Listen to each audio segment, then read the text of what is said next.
Que la grâce et la paix de Dieu soient sur vous. Nous allons ce matin ouvrir le Saint-Livre et partager une question qui est posée dans le livre d'Ésaïe. Dans le livre d'Ésaïe, si je ne me trompe, il y a 175 questions.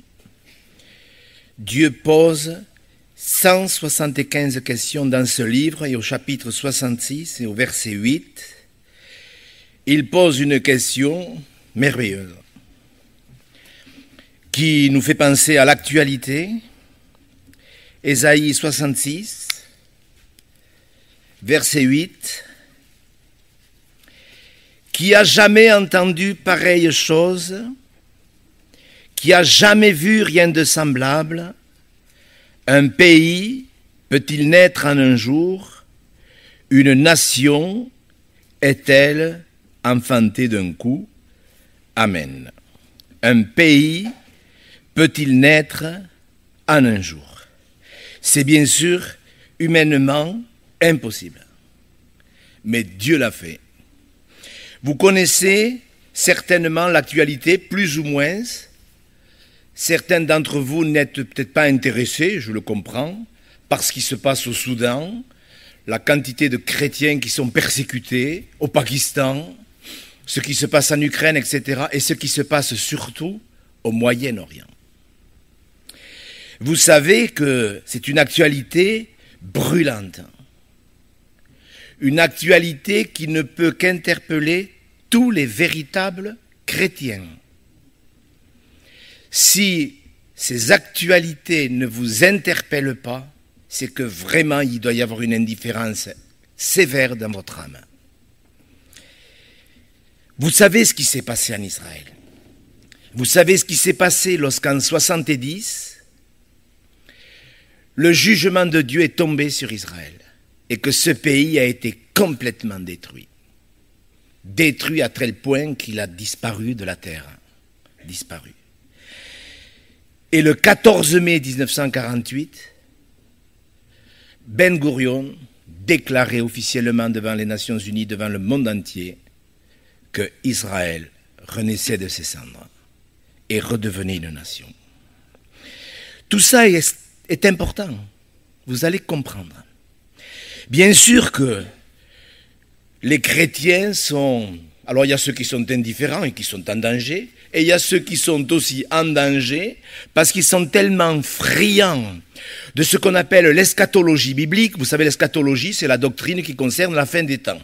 Si demain je faisais un séminaire sur l'eschatologie, je suis persuadé qu'il y a plein de gens qui diraient « Ah, ça doit être intéressant, on va y aller ». Mais je peux vous dire qu'il y a plus important qu'une étude eschatologique. Croyez-moi. Quand vous regardez les informations, quand vous écoutez les spécialistes, mais vraiment des spécialistes, mais ce n'est pas parce que ce sont des spécialistes politiques, journalistiques, de l'ONU, etc., qu'ils connaissent les prophéties de la parole de Dieu. Et ce n'est pas parce que certains pasteurs se bombardent de prophètes pour expliquer, chacun à leur tour, que le pays, il doit y avoir une solution à deux États. On l'entend même dans la bouche des chrétiens. Dans la bouche des chrétiens. Vous savez, cette semaine, on m'a posé la question, la Bible parle-t-elle de Gaza? Puisque vous savez ce qui se passe à Gaza.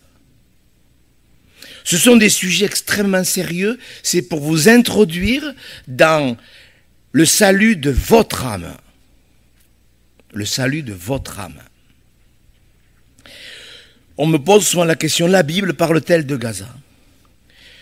Qu'est-ce que Dieu va faire à Gaza? Est-ce que vous avez entendu?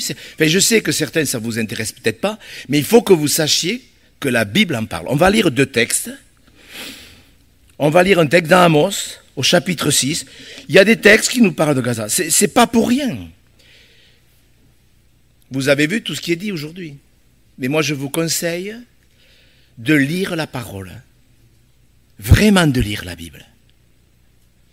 Plutôt que de vous faire piéger par des discours pervers.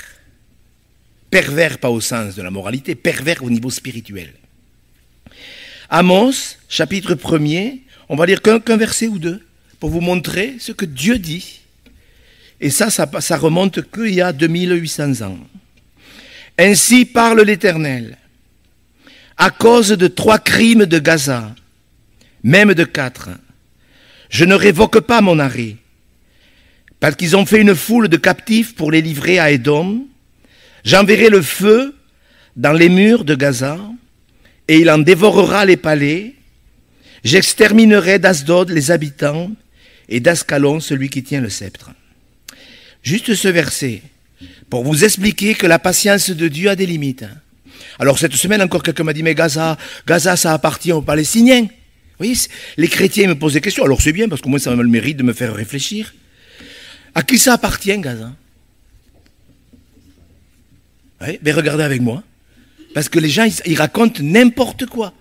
Regardez Josué, chapitre 15. Mais il faut lire la Bible, frères et sœurs. Je sais qu'il y a des chapitres avec des généalogies et des cartographies. C'est peut-être pas le plus intéressant, mais quand vous êtes confronté au fait que le Seigneur Jésus va bientôt revenir, il faut savoir ce que Dieu dit. Josué, chapitre 15, on va lire le verset 20 et le verset 47. Tel fut l'héritage des fils de Juda selon leur famille. Verset 47. Asdod, les villes de son ressort et ses villages, Gaza, les villes de son ressort et ses villages jusqu'au torrent d'Égypte, je ne sais pas si vous voyez jusqu'où va aller les frontières d'Israël, et à la grande mer qui sert de limite. Nous aurons l'occasion, dans les peut-être semaines à venir, selon l'inspiration du Saint-Esprit, de voir certains textes dans la Bible pour voir la géographie d'Israël pendant le millénium. Vous voyez, Gaza, ça appartient pas à la Palestine. Gaza, ça fera partie du royaume d'Israël. Vous êtes d'accord, vous n'êtes pas d'accord. Vous savez, moi je vois tellement des chrétiens qui sont tellement en vrac, mais vraiment en vrac. Et c'est pas par rapport à la géographie, ou par rapport à la politique, ou par rapport à l'actualité. Ça, c'est pas grave si vous savez pas trop que certaines villes... Vous voyez le Liban, ce matin je priais. J'avais pas mis ces textes, mais c'est pas grave. Alors c'est dans Ésaïe 17. Regardez, Ésaïe 17. J'avais pas mis ces textes, mais je vous les lis parce que je ressens dans mon esprit qu'il y a des chrétiens qui ne comprennent pas que la patience de Dieu est en train d'arriver à son terme. Vous avez vu ce qui est en train de se passer au Liban. Vous avez vu ce qui est en train de se passer en Syrie. Vous savez peut-être pas, vous comprenez peut-être pas toute l'actualité politique, je le répète, c'est pas important. Mais il y a des moments où Dieu intervient parce qu'il va falloir que Jésus vienne régner sur la terre. Et il régnera d'où? Il régnera de Jérusalem, sur la terre entière. Ça ne plaît pas à tout le monde, ça c'est clair. Mais il y a des choses qui sont en train d'arriver, de se produire, ça correspond à ce qui est écrit dans la Bible. Vous pouvez dire ce que vous voulez, vous pouvez prier comme vous le voudrez. Ça ne changera rien à l'accomplissement des prophéties. Si vous pensez que vos prières vont empêcher, par exemple, à Ésaïe 18, 17, la destruction de Damas, et je vous expliquerai pourquoi. Ésaïe 17, oracle sur Damas. Voici, Damas ne sera plus une ville. Vous savez que cette semaine, l'aéroport de Damas a été bombardé. Vous savez pourquoi? Les villes d'Aroer sont abandonnées, elles sont livrées aux troupeaux, elles s'y couchent et personne ne les effraie. C'est en fait de la forteresse d'Éphraïm et du royaume de Damas et du reste de la Syrie. Il en sera comme de la gloire des enfants d'Israël, dès l'Éternel des armées. Pourquoi je vous dis ça? Parce que tout ça, c'est en train de s'accomplir. Alors ne soyez pas pour ou contre les Américains, pour ou contre ci ou les représentants de l'ONU, soyez pour la parole de Dieu. Gardez la parole de Dieu. Si vous ne gardez pas la parole de Dieu, vous ne serez pas gardés. Ce sont des choses terribles. Alors quand vous regardez les prophéties, alors je sais bien que moi ça m'intéresse un peu parce que je dois vous l'expliquer, parce qu'en tant que pasteur, je dois vous expliquer ces choses. Avant d'entrer dans le sujet, je dois vous expliquer que, par exemple, les musulmans, je ne parle pas des musulmans intégristes, mais dans leur généralité, vous savez que dans le Coran, il y a des prophéties. Et il y a des prophéties qui indiquent certaines choses, que justement, Israël et Jérusalem appartiennent aux musulmans. Que Abraham, c'est le premier, il est ni juif ni chrétien, Abraham, c'est le premier musulman. Et que Israël sera donné aux musulmans. Et que l'autre jour, je regardais un commentaire, parce que ça m'intéresse, vraiment ça m'intéresse. Regardez dans Matthieu 23. Il faut que vous compreniez ces choses, mais avec la Bible, pas avec des pasteurs qui se bombardent de prophètes et qui racontent n'importe quoi. Vous savez, c'est sérieux cette affaire. Le salut de l'âme, c'est sérieux. Matthieu 23, voilà certains prophètes, alors entre guillemets, vous le comprenez bien, quand je parle des prophètes de l'islam, c'est entre guillemets. Mais regardez, quand, par exemple, Jésus a dit ceci, vous comprenez bien que les prophètes dans l'islam utilisent des textes bibliques pour expliquer qu'Israël est maudit de Dieu. Ils prennent par exemple ce texte, entre autres Matthieu 23, verset 33, « Serpent, race de vipères, comment échapperez-vous au châtiment de la géhenne?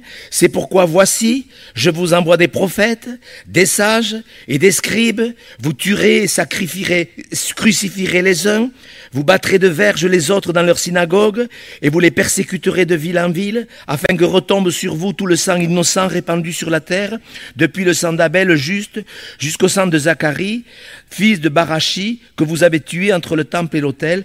Je vous le dis en vérité, tout cela retombera sur cette génération. » Réfléchissez. Quand les musulmans sincères lisent ce genre de texte expliqué par les prophètes de l'islam. Quand Matthieu 24, verset 2, il leur dit, « Voyez-vous tout cela? Je vous le dis en vérité, il ne restera pas ici pierre sur pierre qui ne soit renversée. » Et les musulmans croient que Dieu a rejeté le peuple juif, que Dieu a détruit la nation d'Israël. D'ailleurs, si le temple a été détruit, si la ville a été détruite, il restait rien à part le mur de lamentation. Il ne reste rien d'Israël. Ils ont été éparpillés pendant 1878 ans sur la terre entière. Et c'est grâce à la Shoah que les Anglais ont décidé de donner un foyer aux Juifs qui est devenu la nation juive. Tout ça, c'est sérieux. Mes frères et sœurs, alors je sais, peut-être certains me diraient « Ah, mais vous devriez prêcher là-dessus, vous devriez expliquer tout ça. » Je ne suis pas sûr. Ce dont je suis sûr, c'est que beaucoup de chrétiens sont friands d'eschatologie et ne sont même pas conscients de l'état spirituel dans lequel ils se trouvent. Et c'est ce qu'il y a vraiment sur mon cœur ce matin. Même au milieu de nous, je ressens dans mon esprit qu'il y a des chrétiens qui ne sont pas prêts pour l'enlèvement. Vous pensez que vous êtes prêts parce que vous êtes d'accord avec ce que je vais enseigner et vous savez que tout ce que je vais vous dire, je l'ai bien pesé, je ne m'autoriserai pas à rajouter, à retrancher. Donc vous vous dites, oui, monsieur Go, il prêche la parole comme il faut, je suis d'accord avec tout ce qu'il dit. Mais ce n'est pas parce que vous êtes d'accord avec tout ce que je dis que vous vous préparez à rencontrer le Seigneur. Et bien sûr que vous devez savoir qu'après l'enlèvement de l'Église, la colère de Dieu va se déverser sur la terre. Vous devez savoir, encore aujourd'hui, je voulais prêcher sur les sceaux, parce que l'ouverture des sceaux, c'est quelque chose de terrible. Vous avez vu ces massacres qu'il y a eu dans les kibboutz aux frontières de Gaza. Et ça nous brise le cœur. Enfin, j'espère que ça vous a quand même affligé.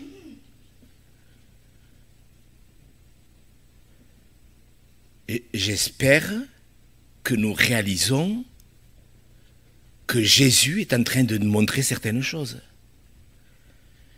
Et que si vous êtes tracassé parce que il y a un peu d'inflation en France ou parce que votre voiture est rayée, on vous a rayé sur le parking, vous n'en avez pas dormi parce qu'on vous a rayé la bagnole. Mes frères, c'est solennel. Nous sommes dans les temps de la fin. Nous sommes dans les temps où Jésus va vraiment prendre L'Église. Pas l'Église, l'épouse, celle qui s'est préparée. Et il y a des chrétiens qui ne se préparent pas. Vous ne vous préparez pas. Je le répète, ce n'est pas parce que vous êtes d'accord avec l'enseignement sur l'enlèvement que vous êtes prêt à l'enlèvement. Après l'enlèvement, il va y avoir la colère de Dieu. Je reviens sur l'ouverture des sceaux. Alors c'est vrai que les signes apocalyptiques pour l'enlèvement de l'Église, c'est l'apostasie et c'est le roi de Gog et de Magog, c'est-à-dire la Russie qui va s'allier avec l'Iran, avec la Turquie, avec la Libye ou la Somalie, enfin avec des nations qui sont autour d'Israël pour attaquer Israël. Et c'est là qu'il va y avoir une guerre terrible. Cette guerre, elle sera, je pense, précédée d'un grand tremblement de terre. C'est écrit dans l'Apocalypse. Apocalypse chapitre 6, lorsque l'Église est enlevée, l'ennemi va prendre un pouvoir extraordinaire sur la terre. Extraordinaire sur la terre. Et je vous rappelle ce verset, je l'ai à cœur. Parce que des chrétiens ne se rendent pas compte ce qui est en train de se préparer. Apocalypse chapitre 5.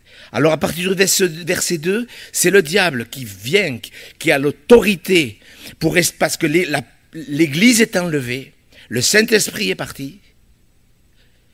Et regardez ce qui se passe. Apocalypse chapitre 6, verset 2. Je regardais. Et voici parut un cheval blanc. Celui qui le montait avait un arc. Une couronne lui fut donnée et il partit en vainqueur et pour vaincre. C'est pas Jésus, croyez-moi. C'est pas Jésus, c'est le diable.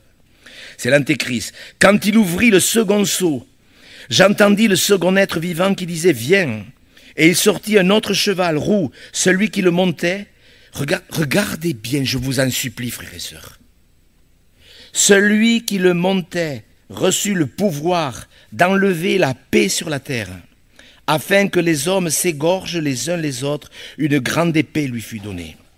Voilà ce qui va arriver juste après l'enlèvement de l'Église. La paix va être retirée de la terre. Vous allez me dire, mais la paix n'y est pas. Eh bien, détrompez-vous, parce que la paix, elle existe. Moi, je l'ai dans mon cœur. Je ne sais pas si vous l'avez, je ne sais pas si vous avez la paix, mais si vous ne l'avez pas, c'est parce que vous l'avez perdue, ou parce que vous ne vous êtes jamais converti. Mais la paix, Dieu la donne. Mais cette paix sera enlevée. Les hommes, vous avez vu ce qui s'est passé dans ces kibboutzs, ces 1400 personnes qui ont été massacrées. Ça se passera sur la surface entière de la terre. Ça ne se passera pas que dans 2 ou 3 kibbutz en Israël, ça se passera sur la surface de toute la terre parce que les hommes ont rejeté la grâce de Dieu. Quand vous voyez la suite, vous voyez le 3e sceau, j'entendis le 3e être vivant qui disait « Viens ». Je regardais, et voici parut un cheval noir. Celui qui le montait tenait une balance dans sa main. Et j'entendis au milieu des 4 êtres vivants une voix qui disait « Une mesure de blé pour un denier, 3 mesures d'orge pour un denier. » Ça veut dire que le salaire d'une journée permettra d'acheter 3 kilos de farine, enfin d'orge. Mais je pense que les gens ils vont se nourrir. Vous savez que l'orge c'est souvent utilisé pour les animaux. Mais là, on va l'utiliser pour le pain. Pourquoi? Parce qu'un kilo de blé équivaudra au salaire d'une journée de travail. Mais c'est pas étonnant. C'est pas étonnant. Là, l'inflation, elle va y être. Et c'est pour ça qu'il ne faut pas se plaindre. Tant qu'il y a la grâce, vous êtes protégé. Tant qu'il y a la grâce, vous êtes gardé. Tant qu'il y a la grâce, vous êtes gracié. Voilà, un pléonasme. Mais il faut le dire. Tant qu'il y aura la grâce, vous serez gracié. Quand il n'y aura plus la grâce, ça sera terrible. Et des chrétiens vivent dans l'insouciance. Oui, c'est grave. Oui, on est affligé. Oui, on sait. Oui, en France, on est protégé. Verset 7, quand il ouvrit le 4e sceau, j'entendis la voix du 4e être vivant qui disait « Viens ». Je regardai et voici, parut un cheval d'une couleur verdâtre. Celui qui le montait se nommait la mort, et le séjour l'accompagnait. Le pouvoir leur fut donné sur le quart de la terre. Le quart de 8 millions, ça fait 2 milliards. Le quart de 8 milliards, ça fait 2 milliards. Le pouvoir leur fut donné sur le quart de la terre pour faire périr les hommes par l'épée, par la famine, par la mortalité. Dans un autre texte, c'est par la peste, par les bêtes sauvages de la terre. Un quart de la terre qui va mourir. Avec la Covid, il y a 6 millions de personnes qui sont mortes. Là, ce n'est pas 6 millions qui vont mourir, c'est 2 milliards. Je ne sais pas ce que vous en pensez, peut-être vous dire, mais tout ça c'est un peu compliqué, on n'a pas besoin d'entendre ça. Monsieur Gros, moi j'ai envie de paix. Ben justement, écoutez-moi, il faut que je vous le dise. L'Apocalypse, cette semaine, j'ai fait une expérience magnifique. Jeudi soir, nous étions invités à manger. Et nous avons choisi d'aller à la réunion de prière, à la place. Et nous avons été invités après la réunion de prière. Et ma petite fille, qui a 15 ans, est venue. Elle se posait des questions. Et à la fin de la réunion, elle est venue me trouver. Elle a prié à haute voix pendant la réunion. Elle n'a que 15 ans. Et elle a dit, grand-père, je n'ai plus peur de l'Apocalypse. Je sais que je suis du bon côté de la porte et pendant la prédication, j'ai pleuré de joie parce que j'ai compris. Et c'est vrai que quand on lit un peu avant le livre de l'Apocalypse, bien sûr que si vous lisez la Bible en n'importe comment ou si vous la lisez en ayant l'esprit empêtré de choses du monde, vous allez avoir du mal à comprendre. Mais plus vous la lirez, plus vous la comprendrez. Et moi j'aime ce premier texte, cette béatitude. Regardez, 7 fois dans l'Apocalypse il est dit heureux. Par contre 13 fois il est dit malheureux. Apocalypse 1 verset 3. Heureux celui qui lit. Et ceux qui entendent les paroles de la prophétie. Une prophétie, vous le savez, ça sert à quoi? Ça sert à édifier, ça sert à consoler, ça sert à enseigner, ça sert à encourager. L'Apocalypse, c'est une prophétie. Et une prophétie, ça vous édifie. Heureux celui qui lit, qui entend et qui garde les paroles, car les temps sont proches. Oh, les temps sont proches. Mais monsieur Go, ça nous fait presque sourire. Il y a 2000 ans que Jésus a écrit ça, quand Toussaint a présenté les chants. Vous vous rappelez quand il a présenté le 4e chant, ce qu'il a dit? Que dans la fin des temps, les hommes viendraient avec leur raillerie.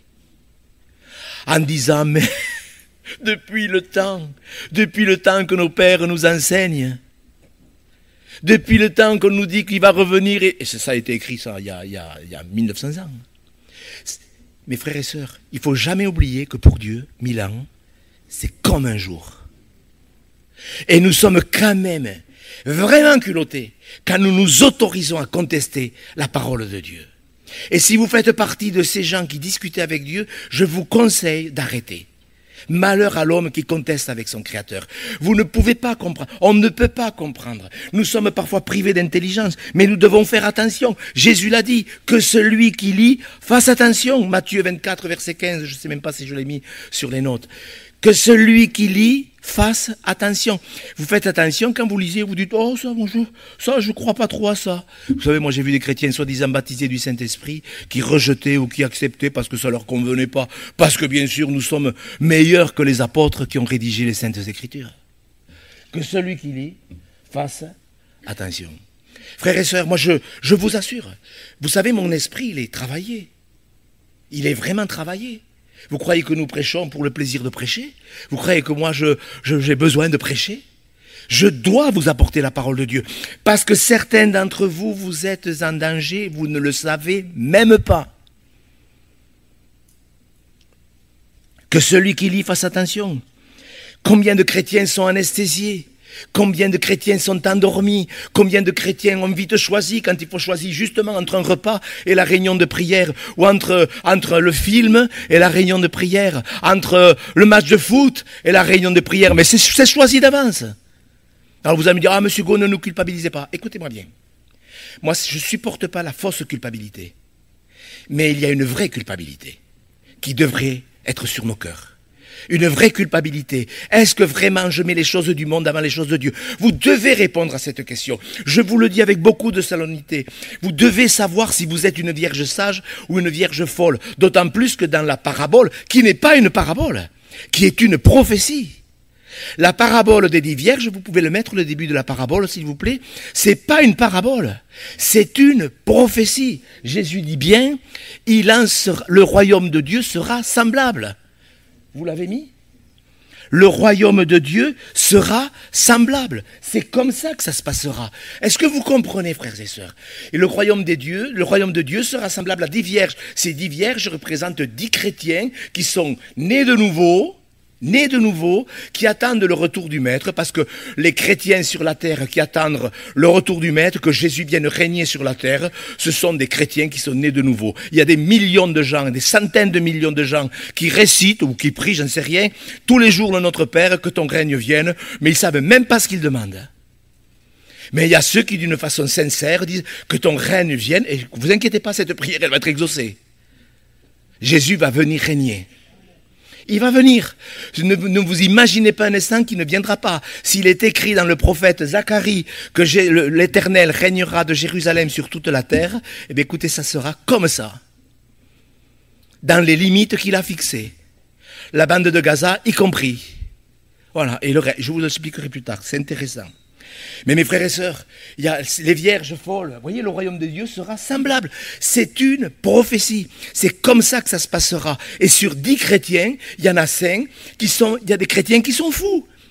Ils ne veillent pas, ils ne prient pas, ils n'ont pas le temps de prier. TikTok et tous ces, et je sais pas moi, et tous les réseaux sociaux, le téléphone, vous vous rendez compte comment ça me fait du bien, hein? Moi quand j'ai passé 8 heures au boulot, je m'endors avec mon TikTok. Ben, je pense que vous allez le regretter. Vous allez le regretter. On m'a demandé si je connaissais TikTok. Alors j'ai été voir quand même, parce que je ne veux pas être trop bête. Hein. Ah, c'est archi intéressant.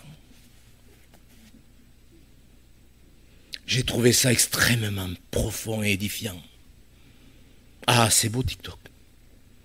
Si vous avez des petites vidéos, envoyez-moi-les, s'il vous plaît. Frères et sœurs, la colère de Dieu va venir. Elle vient. Personne ne peut en douter. Lorsque la Russie va poser ses jalons, et qu'un tremblement de terre va venir, je peux vous dire qu'il vaudra mieux avoir les chaussures aux pieds et la robe blanche dessus. Les chrétiens ne sont pas sérieux. Ils sont là, ils n'ont pas compris. C'est écrit, travaillez à votre salut avec crainte et tremblement. Est-ce que c'est écrit? C'est écrit. Philippiens 2, je crois. Travaillez à votre salut. Il y a des gens, quelqu'un nous disait dernièrement, ah moi quand je vais à l'église, moi, je ne veux pas qu'on me prenne la tête. Hein. Moi, je veux bien revoir les frères, la communion fraternelle, chanter quelques cantiques joyeux. Moi, mais qu'on ne me prenne pas la tête. Hein. Eh bien, on ne vous la prendra pas la tête. Hein. Mais laissez-moi vous dire que Dieu ne vous prendra pas quand il reviendra. Écoutez-moi, frères et sœurs, c'est archi sérieux. Travaillez à votre salut. Philippiens 2. Travaillez à votre salut avec crainte et tremblement. Il faut s'examiner. Est-ce que je m'examine? Est-ce que ma foi, elle est vivante? Vous savez, Jésus... J'en ai déjà parlé, mais il y a longtemps. C'est pour ça que je vais en reparler ce matin. Jésus, à 7 reprises, va utiliser une expression qui fait froid dans le dos. C'est une expression que lui seul utilise. Il l'utilise 7 fois dans 7 contextes complètement différents. C'est l'expression, c'est là qu'il y aura des pleurs et des grincements de dents. C'est une expression qui fait peur parce que c'est ce qui arrivera à des chrétiens qui auront pris leur vie spirituelle sans crainte, sans travailler à leur salut, sans tremblement. C'est sérieux le salut.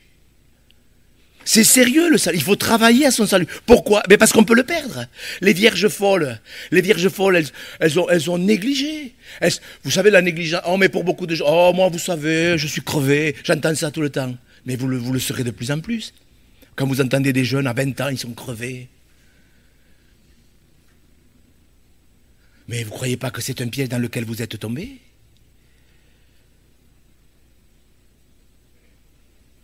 Jésus le dit d'une manière solennelle. C'est là qu'il y aura des pleurs et des grincements de dents. Et ce n'est pas pour les perdus. Si vous prenez le temps de lire les 7 textes, vous verrez que c'est pour des chrétiens qui n'ont pas été sérieux dans leur foi, qui n'ont pas été sérieux dans leur piété, dans leur sainteté, etc. Et quand Jésus dit serviteur, mais par exemple dans la 6e fois, c'est dans la parabole des talents, au Matthieu 25, c'est la 6e fois qu'il en parle. Il parle de ces ouvriers, de ces chrétiens qui ont reçu des talents, chacun selon ses capacités.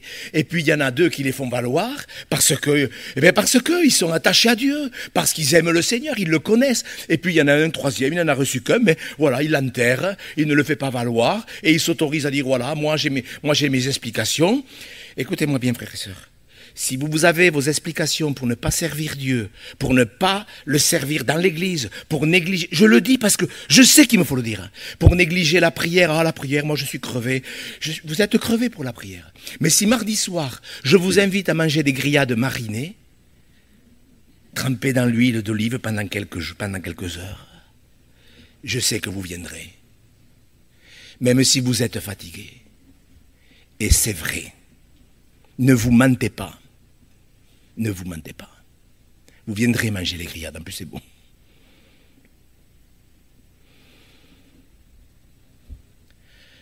Mais moi je sais, en plus. Moi je me souviens un soir, ma femme elle me dit, oh, Gérard, on est invité à manger. Ah j'ai dit non, je suis trop fatigué. Je suis trop fatigué, un dimanche soir. Elle me dit, mais c'est chez Anthony, mon gendre, il fait des grillades marinées. Et tout d'un coup j'y étais. Parce que je savais qu'on allait passer une heure bénie à manger des bonnes grillades. Et ça m'a fait du bien. On a mangé vite fait, on est rentré. Ne me faites pas dire ce que j'ai pas dit. Mais je pense qu'il y a des repas spirituels. Moi, quand j'ai vu ma petite fille, jeudi soir, qui a pleuré de joie, à la réunion de prière, on était 11. C'était à Grouillé, dans une maison. Eh bien, je peux vous dire qu'on n'a pas regretté d'y avoir été. Et là, on est là. Quand Jésus dit à plusieurs reprises même, serviteur méchant et paresseux. C'est dans Matthieu 25, je ne sais plus quel verset c'est. Matthieu 25. On peut le lire quand même. Il faut le lire parce que les chrétiens, si vous n'allez pas bien, il faut écouter. Parce que Jésus va revenir, vous allez connaître les pleurs et les grincements de dents. Je sais pas si vous réalisez certains. Il faut que je vous le dise. Comment voulez-vous que je fasse? Que tout va bien?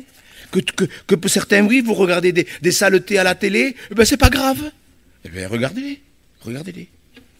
Mais moi, je ne prendrai pas la responsabilité de vous dire que vous êtes sauvés si vous regardez des saletés. Matthieu, voyez, c'est au verset 26. Voilà, verset 25, j'ai eu peur, je suis allé cacher ton talent dans la terre, prends ce qui est à toi. Vous voyez comment on a vite fait de se... Oh, c'est pas mon problème, l'église, c'est pas mon problème, c'est le problème des autres, c'est à toi. Son maître lui répondit, serviteur méchant et paresseux. Vous avez remarqué que plusieurs fois Dieu utilise cette expression, la paresse, c'est un péché vraiment. La paresse fait tomber dans l'assoupissement, Proverbe 19-15, je crois, si ma mémoire est bonne. Vous pouvez le mettre. Serviteur méchant. Le méchant, c'est le chrétien. Il n'a pas de communion avec Dieu. Il n'a pas le temps, puisque le monde lui prend tout son temps. Et où je parlais de TikTok, mais combien de jeunes sont toute la soirée sur leur PlayStation. Moi, je ne sais pas. Moi, je ne sais même pas ce que c'est une PlayStation. Je le dis, mais je ne sais pas ce que c'est. Quand Jésus reviendra, vous serez sur votre PlayStation. Et le matin, quand vous allez regarder les infos, vous allez vite comprendre que vous aviez été méchant et paresseux. Méchant dans la Bible, c'est le chrétien qui n'a pas de communion avec Dieu. La preuve. Chaque fois que Dieu s'adresse aux méchants, ce n'est pas aux pécheurs. C'est aux chrétiens qui n'ont pas de communion avec Dieu. Et en plus, ils s'autorisent. Mais moi, je n'ai pas le temps. Écoutez-moi, mes frères et sœurs. Je vous le dis de la part du Seigneur. Si vous dites « je n'ai pas le temps », c'est qu'il y a quelque chose qui ne va pas. Si vous vous dites « ah mais moi, je n'ai pas le temps, je suis trop... » Écoutez-moi. Je vous le dis de la manière la plus solennelle qui soit. Si vous n'avez pas le temps de lire et si vous n'avez pas le temps de prier, vous êtes en train de devenir une vierge folle. Parce qu'en plus, la seule solution pour être prêt, quand Jésus va revenir nous chercher, il dit tout le temps, pareil, c'est d'une simplicité totale, tenez-vous prêts, veillez, soyez sur vos gardes, priez. Vous voyez, il n'y a pas là de la théologie à compliquer. Il dit... Tenez-vous prêts, veillez et priez, afin que vous ayez la force d'échapper à toutes ces choses qui viendront sur la surface de la terre. Et les gens ne le font pas. Vous connaissez quand Jésus parle justement c'est dans Luc 14, je crois. Je l'ai mis ce verset en plus. Non, je crois que je l'ai mis. Oui, Luc 14, 47. Quand il parle de la parabole des deux serviteurs, il parle de ces chrétiens qui connaissent la volonté de Dieu. Regardez, c'est Luc 12, verset 46, verset 45.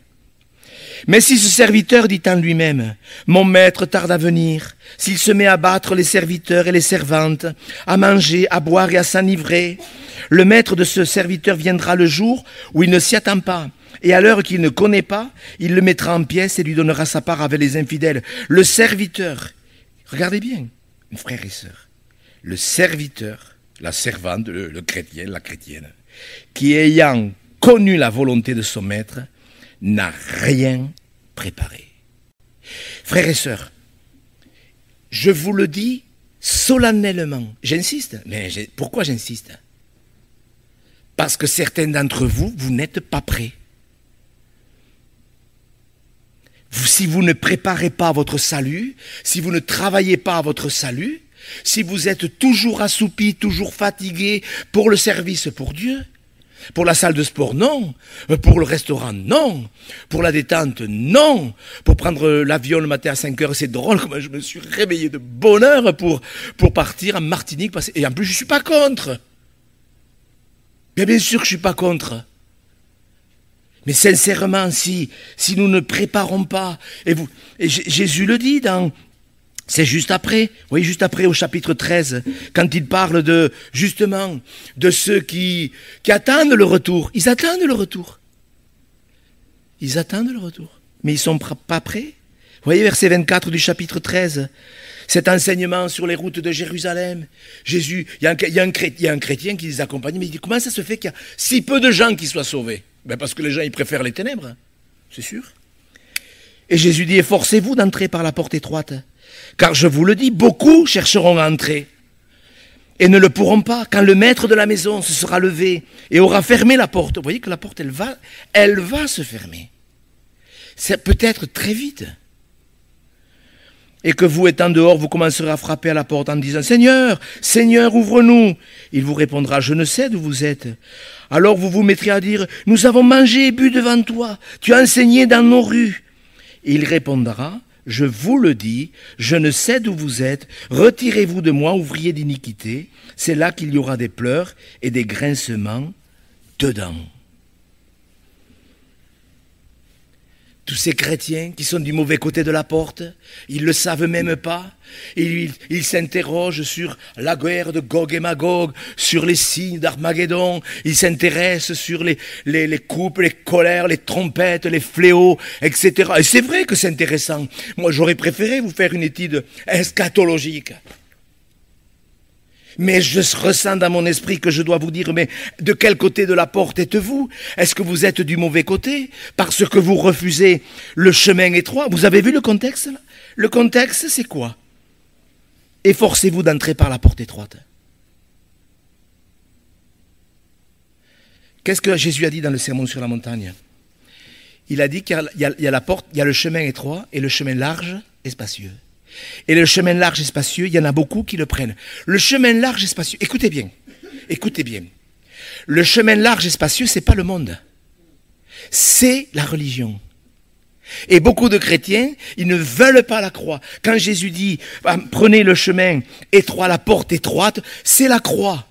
C'est la mort à soi-même, c'est le renoncement, c'est de pouvoir dire non, ça je mettrai Dieu en premier. C'est vrai que j'aurais aimé aller au restaurant, c'est vrai que j'aurais aimé faire ça, mais ça j'irai demain ou j'irai après-demain. Mais je dois mettre Dieu en premier. Efforcez-vous. Mon petit-fils me demandait, on avait un partage cette semaine avec mon petit-fils qui a 12 ans, et il me disait, grand-père, est-ce qu'on peut demander à Dieu qu'il nous force à faire sa volonté? Je dis non, mon petit-fils. Jésus, il a dit, efforcez-vous. Et il ne nous forcera pas. Ne vous amusez pas avec un élan de foi extraordinaire à dire « Seigneur, force-moi à faire ta volonté. Force-moi, Seigneur, je suis sincère. » Eh bien, Dieu pourrait vous taper sur l'épaule et vous dire « Mais il force personne. » C'est à nous de nous efforcer. Efforcez-vous de passer par la porte étroite. Ne choisissez pas le chemin large et spacieux de la religion. Je fais ce que je veux. C'est pour la liberté que Christ m'a franchi. La grâce, la grâce qui sert, la grâce couverture. La grâce, c'est pas qu'une couverture. La grâce, elle nous enseigne, il l'a répété ce matin, c'était bien ce qu'il a dit. La grâce, ça nous enseigne à renoncer à l'impiété. Eh oui. Parce que pour beaucoup de chrétiens, la grâce, c'est que la grâce couverture. Le nom de Jésus, le sang de Jésus me lave, je suis purifié. Oui, mais la grâce, c'est clair, elle nous enseigne à renoncer à l'impiété. Si la grâce que vous connaissez, c'est que la grâce couverture, c'est que vous ne connaissez pas la grâce de Dieu. Moi, je vous le dis. Vous devez vous efforcer, efforcez-vous, vous qui vous trompez par de faux raisonnements. Est-ce qu'on peut se tromper par de faux raisonnements? Est-ce que c'est écrit? Ben oui, qu'on peut se tromper soi-même par de faux raisonnements. Quand on se ment à soi-même.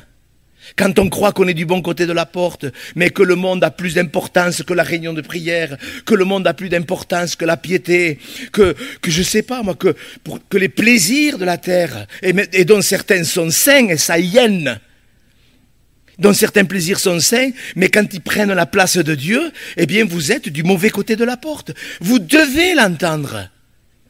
Frères et sœurs, c'est archi sérieux. Si vous êtes une pierre d'achoppement, un des textes sur les pleurs et les grincements d'Adam, c'est quand Jésus dit, mais qui va venir ôter tous les scandales. Les scandales, mais c'est les prêtres qui vivent dans la pédophilie. Ils scandalisent l'Église. Mais au fait, quel est le témoignage que je rends? Quel est le témoignage que je rends? C'est là qu'il y aura des pleurs et des grincements dedans, pour tous les chrétiens qui ont un témoignage scandaleux. Scandaleux, ça veut dire que mon témoignage, éloigne les gens de Dieu. Est-ce que vous pouvez répondre à cette question? Quel est le témoignage que vous rendez? Je sais bien qu'on a nos hauts et nos bas, mais d'une certaine façon quand même. Est-ce qu'on ne devrait pas procurer la paix? Sérieusement. Est-ce que je suis dans la paix? Est-ce qu'au travail, je procure la paix? Ou est-ce que je blague avec ces fameuses blagues en dessous de la ceinture? On rigole un bon coup. Moi, je peux vous dire que j'ai travaillé sur les chantiers. Parce qu'il y a des gens, en plus, qui ont le toupet de me dire, oui, mais monsieur Go, vous êtes pasteur. Mais j'ai travaillé pendant 5 ou 6 ans, même plus, avant d'être pasteur. Et j'ai travaillé sur des chantiers, et quand les gens ils racontaient une blague à 2 balles, je riais pas. Et après, ils disaient, de toute façon, avec Gérard, c'est pas la peine de raconter des blagues, ils rigolent pas. Je dis, non, moi, les blagues grossières, je n'en veux pas. Et je crois qu'un chrétien, il doit avoir le courage de prendre position. Oui, mais moi j'ai pas du courage. Eh bien demandez-lui, est-ce que Dieu peut vous donner du courage? Mais bien sûr que Dieu peut vous donner du courage. Nous devons nous efforcer. Jésus dit, efforcez-vous. Je dois m'efforcer de retrouver ma communion avec Dieu. C'est pas possible que Jésus revienne et que je me retrouve du mauvais côté de la porte. Vous avez vu? Beaucoup chercheront à entrer et ne le pourront pas. Mais Jésus l'a dit, beaucoup préfèrent le chemin large et spacieux, la religion qui me plaît. Je vais à l'église quand je veux, à la prière quand je... Moi, je suis libre. Ne me mettez pas la pression. J'y reviens. Il y a la vraie culpabilité et il y a la fausse culpabilité. Que vous résistiez à la fausse culpabilité de l'ennemi, c'est excellent. Mais que vous résistiez à la vraie culpabilité, c'est archi grave. Et nous devrions pouvoir dire, mais c'est vrai, je suis coupable. Je suis coupable. Je ne suis pas sérieux. Vous devez, je ne sais pas comment moi je dois vous le dire. Regardez, c'est dans Matthieu 13, la parabole des scandales, où il y a les scandales. Matthieu 13, je ne peux pas tout, mais je ne veux pas bâcler cette prédication pour ne pas prêcher pas longtemps. Vous savez, quand j'étais en Alsace, j'ai été accueilli par des gens qui étaient morts de faim. Je ne me suis même pas rendu compte que la première réunion, j'avais prêché plus de 2 heures, et la deuxième réunion, j'avais prêché plus de 3 heures. C'est même ma femme qui m'a dit, on ne s'est même pas rendu compte. Les gens étaient assoiffés de Dieu. Même moi, je ne m'en suis pas rendu compte. Je m'en suis rendu compte 2 jours après comment j'étais épuisé. Matthieu 13, versets 36 à 43. Vous savez, ce sont des choses assez sérieuses. Vous devez ce matin travailler à votre salut. Certains, vous ne travaillez pas. Je le sais puisque Dieu me l'a mis à cœur. À moins que je sois plus en communion avec Dieu et que je raconte n'importe quoi. Alors là, vous pouvez dire, Monsieur Go, il sait plus ce qu'il dit, mais je pense de savoir ce que je dis. Matthieu 13, voyez? Alors c'est Matthieu 13, c'est les scandales. Oui, c'est au chapitre 13, verset. On va la lire, cette parabole. La parabole de l'ivraie du champ. 36. Alors il renvoya la foule. Donc il renvoie la foule, et là il s'adresse à ses disciples. Je pense qu'au milieu de nous, il y a des disciples, non? Est-ce que vous êtes un disciple? Vous voyez, il faut regarder à qui Dieu parle. Mais là, il s'adresse aux disciples, à ses enfants. Ses disciples s'approchèrent de lui et dirent, « Explique-nous la parabole de l'ivraie du champ. » Il répondit, « Celui qui sème la bonne semence, c'est le Fils de l'homme. Le champ, c'est le monde. La bonne semence, ce sont les fils du royaume. L'ivraie, ce sont les fils du malin. L'ennemi qui l'a semé, c'est le diable. La moisson, c'est la fin du monde. Les moissonneurs, ce sont les anges. Or, comme on arrache l'ivraie et qu'on la jette au feu, il en sera de même à la fin du monde. Le Fils de l'homme enverra ses anges qui arracheront de son royaume tous les scandales et ceux qui commettent l'iniquité. Voilà, là le contexte, c'est les scandales et l'iniquité. Et ils jetteront dans la fournaise ardente où il y aura des pleurs et des grincements dedans. Voilà, il y a des chrétiens qui sont dans le scandale. Ils mentent. Oh, monsieur Gou, vous exagérez. Oh, monsieur Gou, vous voyez le mal partout. Si vous êtes des menteurs, vous êtes des objets de scandale. Ouais, mais enfin, je ne peux pas tout dire. Écoutez-moi, que votre oui soit oui, que votre non soit non. Vous perdrez des amis, nous on sait ce que ça a coûté, mais je peux vous dire que je ne regrette pas. Et quand j'entends même des serviteurs de Dieu qui disent parfois, il vaut mieux rien dire ou pas tout à fait dire pour ne pas avoir de problème, eh bien moi je préfère avoir des problèmes avec des centaines d'hommes qu'avec Dieu. Les scandales, voilà. Les scandales, ce sont les gens qui ont un mauvais témoignage et qui éloignent les gens de Dieu. Peut-être que vous en faites partie, faites attention. Repentez-vous vraiment. Efforcez-vous de retrouver votre communion avec Dieu. Si vous l'avez perdu, Dieu vous aidera. Dieu vous aidera, que le méchant retourne à l'Éternel, à notre Dieu qui ne se lasse pas de pardonner. On a un Dieu qui est grand. Regardez comment le Père a accueilli le Fils prodigue. Quelle bénédiction! Que toutes tes voies soient bien réglées. Proverbe 4, 26.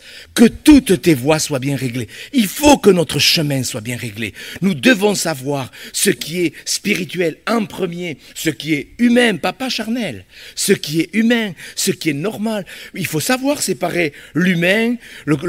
Regardez, un chrétien qui me dit, monsieur Gou, je pense qu'un chrétien qui marié, et qui a des relations sexuelles avec sa femme, est-ce que c'est pas charnel? Je dis, mais t'as vu ça où? Mais non, mais des questions. Mais si vous saviez les questions qu'on me pose.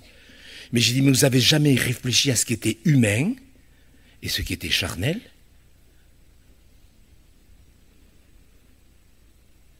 Ah, moi je vous assure, je m'inquiète.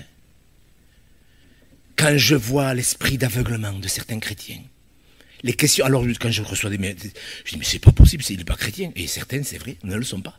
Ils ont pris le baptême, hein, mais ils ne sont pas nés de nouveau. Et vous comprenez bien que si on ne leur dit pas, les gens ne se feront pas violence parce que ce sont les violents qui s'emparent du royaume des cieux. Vous le croyez? Il faut se faire violence. Moi, je vous le dis, c'est pas pour parler de moi. Ce matin, je me suis levé à 4 heures. Pourquoi je me suis levé à 4 heures?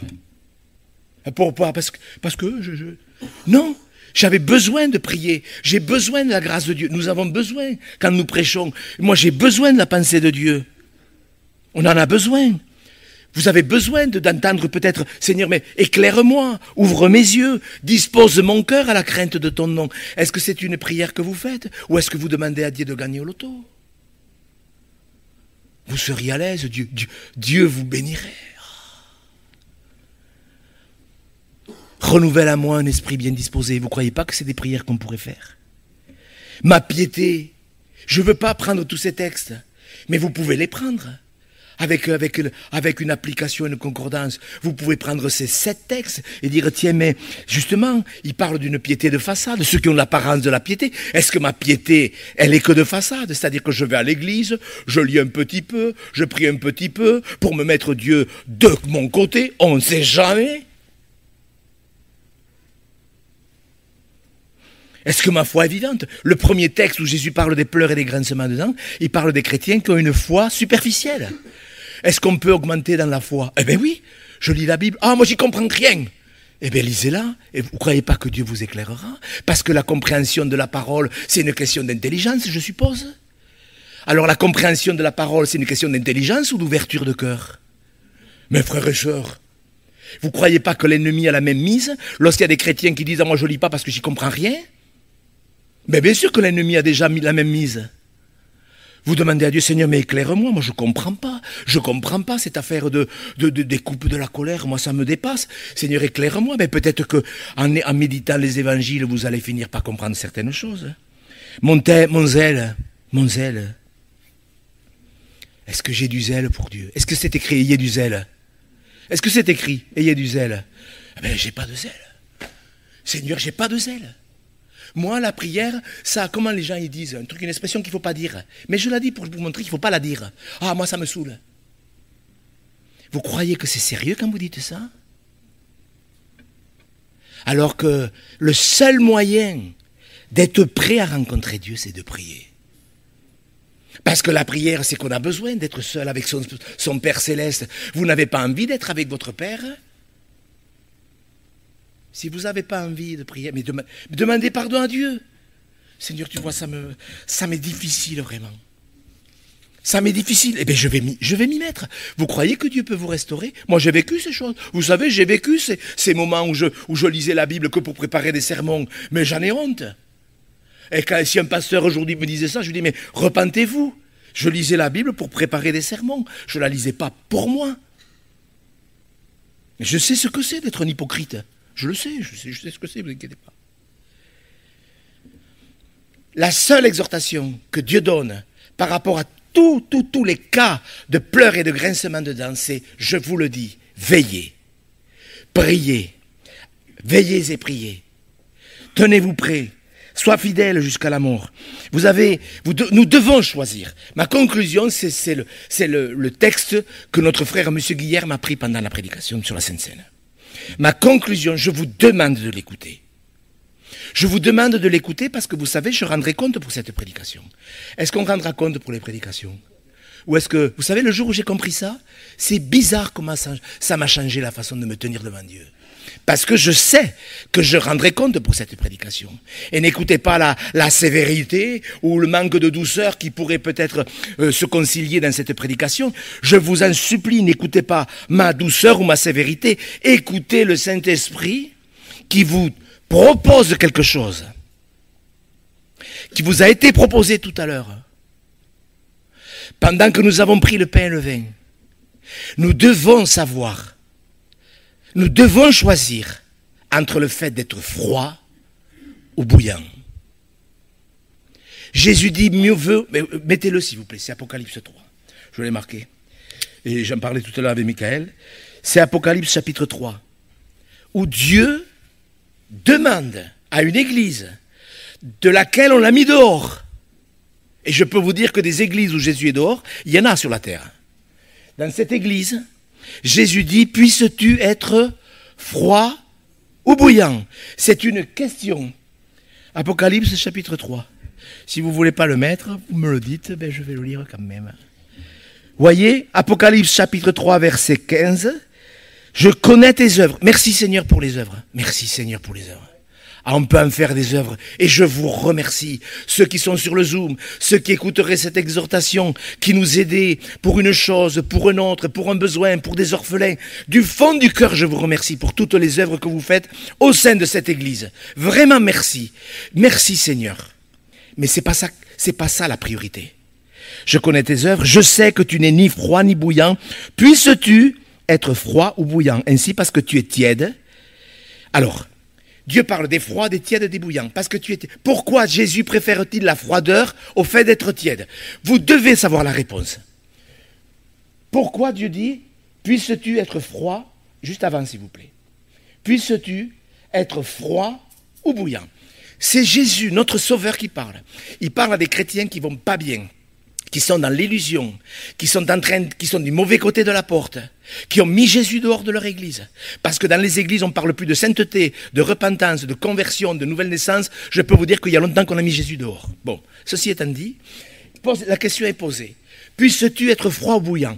Pourquoi Jésus préfère-t-il que quelqu'un soit froid que tiède? Nous, on aurait dû choisir, on aurait dit, attends, tiède, c'est quand même un petit peu plus près du fait d'être bouillant. Parce que quand on est tiède, on ne sait pas où on en est.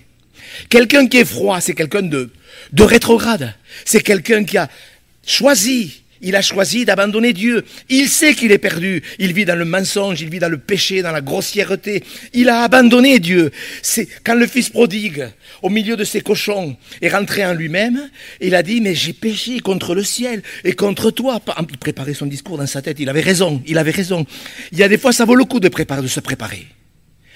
Et il a préparé son discours, il a dit, ah là là, ça va pas, il était froid, il avait tout gaspillé, il avait fait une erreur de jugement, il s'imaginait que, mais vous savez, notre imagination.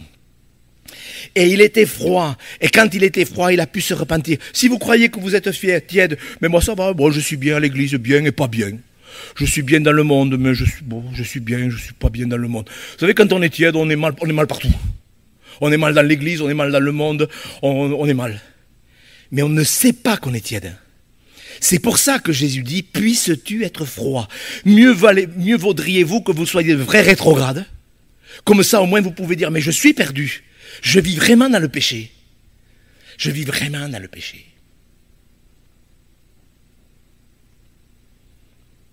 Frères et sœurs, écoutez-moi, c'est pas mon habitude de donner des rendez-vous. C'est pas mon habitude d'insister. Je prêche la parole, je sais ce qu'il me faut prêcher, enfin pas toujours, mais on s'y applique. Je sais que j'aimerais dans les prochaines réunions vous parler des prophéties sur Israël, c'est quand même super formidable. Pour que vous compreniez ce qui se passe vraiment. Mais d'abord, écoutez, vous savez quand Michael me dit tout à l'heure, ah monsieur Gauche, j'ai à cœur pendant la Sainte Seine de prêcher sur Apocalypse 3, j'ai dit écoutez, moi c'est ma conclusion. C'est ma conclusion. Puisses-tu être froid ou bouillant? Je vous le dis solennellement. Vous devez prendre ce conseil à cœur. Est-ce que vous êtes tiède? Si vous êtes tiède, vous dites, il faut que je règle cette affaire. Il faut que je devienne bouillant. Il faut que je règle... En plus, c'est pas compliqué de régler les priorités. Il faut que je me mette du bon côté de la porte. Moi, vous ne pouvez pas savoir la joie que j'ai eue quand j'ai entendu ma petite fille de 15 ans me dire « Grand-père, j'ai pleuré de joie parce que je sais maintenant que je suis du bon côté de la porte. » Il n'y a rien de plus beau que de voir ces enfants pleurer de joie. Est-ce que vous voulez être froid ou bouillant? Il faut choisir. De toute façon, il faut choisir. Ne restez pas tiède. Si vous êtes tiède, il faut régler cette affaire. Il faut la régler. Je vous propose, moi, qu'on termine en priant, qu'on demande à Dieu de nous aider, à nous impliquer dans nos réunions. C'est vrai que certaines... Vous savez, moi, toutes les semaines, écoutez-moi bien, je vous le dis, c'est vrai, ça me fait de la peine. Toutes les semaines, il y a des chrétiens d'ici, de là, du nord, du sud, de France, de Suisse, de Belgique, de partout. Ah, monsieur Gauche, si on pouvait habiter à Toulouse. Ah, si on pouvait habiter à Toulouse. On viendrait dans votre église. Bon, vous savez, j'aimerais bien que dans toutes les villes de France, il y ait de bonnes églises. Et quand je vois des chrétiens qui habitent à 5 minutes de l'église, ce que je dis, je ne sais pas si je le dis bien, je dois mal le dire. Frères et sœurs, puissiez-vous être froid ou bouillant pour savoir de quel côté de la porte vous êtes. Si vous êtes tiède, de toute façon, vous êtes du mauvais côté, puisque Jésus dit que les tièdes, il les vomira. Et là, il y aura les pleurs. Non, mais personne ne réalise ce qu'on est en train de vivre. La paix sera enlevée de toute la terre. Les gens vont s'égorger. Alors, je ne dis pas ça pour vous faire peur, mais c'est écrit. Il n'y a que les serruriers qui vont bien travailler. Je suis sérieux, ne riez pas. Je suis sérieux.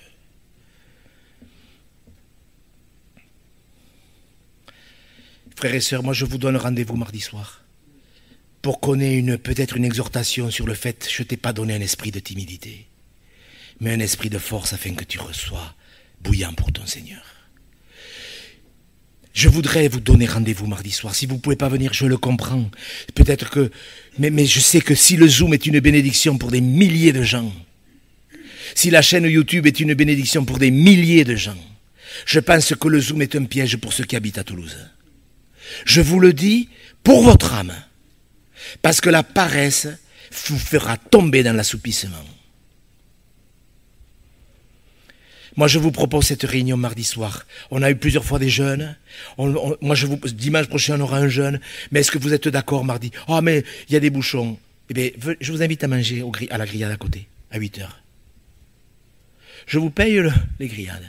Monsieur, vous avez compris mon humour vachement décalé. J'aimerais qu'on demande à Dieu qui nous aide. Est-ce qu'on peut fermer les yeux et demander de l'aide au Seigneur? Mes frères et sœurs, on va demander vraiment à Dieu. Demandons-lui. Il n'a jamais refusé. Il n'a jamais refusé ce genre de bienfait. Il vous refusera certainement la richesse parce que déjà que vous ne savez même pas gérer l'argent que vous avez. Pour certains. Mais il ne vous refusera pas le bienfait de devenir bouillant pour lui. Et je voudrais vraiment, frères et sœurs, que nous prions avec notre cœur. Il y a des puits à déboucher, comme on l'a entendu. Ça prend du temps de déboucher un puits. Mais est-ce que ça ne vaut pas la peine? Un puits de 10 mètres, imaginez, vous vous rendez compte, un puits de 10 mètres rempli de poussière. Mais est-ce que ça ne vaut pas la peine de le déboucher? Est-ce que ça ne vaut pas la peine? Notre Père, merci pour ta parole.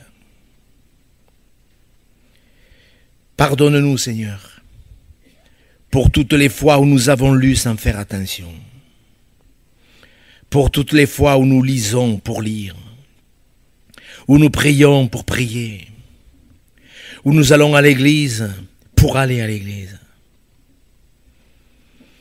Seigneur, tu nous montres par les actualités en Israël, tu nous montres que la trompette va bientôt sonner. Et je te prie pour tous ceux qui écouteront cette exhortation, afin que tous se trouvent du bon côté de la porte. Je veux te prier pour la réunion de mardi soir, afin, Seigneur, que tu redonnes du zèle pour ta maison, que tu redonnes du zèle pour la prière, comme toi qui étais zélé pour la maison de prière. Tu vois, Seigneur, l'assoupissement, la paresse, les scandales, l'iniquité, l'apparence de la piété, le manque de sainteté dans le cœur de tant de tes enfants. Seigneur, libère ta grâce, afin que tous ensemble, nous soyons ce phare dans cette église de Toulouse. Nous soyons ce phare pour tous ces chrétiens qui sont dans des églises apostates et qui ont besoin de nourriture. Seigneur Jésus, ensemble, nous te demandons de nous restaurer, de disposer nos cœurs à la crainte de ton nom. Ensemble, nous te demandons, Seigneur, de nous donner la joie, mais vraiment la joie de travailler à notre salut avec crainte et tremblement. Que tu nous donnes la joie de ta maison. Tu as dit qu'ils étaient heureux ceux qui aimaient ta maison. Seigneur, nous croyons qu'il y a une joie à être dans ta maison. Délivre, Seigneur, tous les paresseux, tous les pseudo-chrétiens. Tu vois, si dans ce lieu, il y a des chrétiens qui sont du mauvais côté de la porte, je te demande de les aider, Seigneur, afin qu'ils se débarrassent de toute leur détente mondaine ou diabolique. Tu es un Dieu de délivrance. Tu délivres les pécheurs, mais je sais aussi que tu délivres les chrétiens qui se sont fait piéger. Ensemble, Seigneur, nous te demandons de poser ta main sur l'Église en France, sur la véritable maison, sur toutes les vierges sages qui ont de l'huile dans leurs lampes, que nous puissions ensemble éclairer tous ceux qui sont enténébrés. Seigneur Jésus, nous réclamons ton aide. Tu l'as dit que tu ne refuserais pas un bienfait à celui qui se repentait. Tu as promis que ce homme qui te chercherait, il te trouverait. Alors Seigneur, enseigne-nous à te chercher. Délivre de la religiosité. Délivre les chrétiens du chemin large et spacieux. Et mets-nous tous, Seigneur, sur le chemin étroit de la croix. Oui, comme nous l'avons chanté, combien nous voulons te dire, Seigneur, que la croix, elle brille pour ceux qui sont à côté d'elle. Oui, que ta croix brille jusqu'à l'enlèvement. Seigneur, pardon pour tous ceux qui ont été un objet de scandale dans l'Église. Pardon, Seigneur. Pardon vraiment pour tous ceux qui ont un témoignage qui éloigne les gens de toi. Donne-nous, Seigneur, ce zèle. Que ton nom soit béni, Seigneur Jésus. Amen. Et je me permets juste d'ajouter, si vous avez rendu, moi je l'ai eu fait en son temps, si vous avez rendu un mauvais témoignage auprès de votre conjoint peut-être inconverti, demandez-lui pardon. Ce n'est pas parce qu'il est inconverti qu'il n'y voit pas. Vous savez, quand on était en Polynésie, il y avait un couple qui était venu nous voir. Une femme, une vraie bigote. Et une vraie bigote. Bigote, une religieuse. Une religieuse. À l'église, personne n'aurait douté qu'elle était une religieuse. Elle est venue passer 15 jours à la maison. Et le 3e jour, je lui ai dit, mais ma sœur, si votre mari va en enfer, ça sera votre faute. Elle avait un témoignage envers son mari. Et pour que je dise ça à quelqu'un, il fallait que je sois sûr de moi. Et cet homme, il est venu à la fin. Il a été rassuré quand je lui ai dit ça, parce qu'il l'a entendu. Je m'étais arrangé de sorte qu'il entende bien. Et je peux vous dire que ça l'a libéré. Il y a des chrétiens qui s'imaginent que leur conjoint a tort.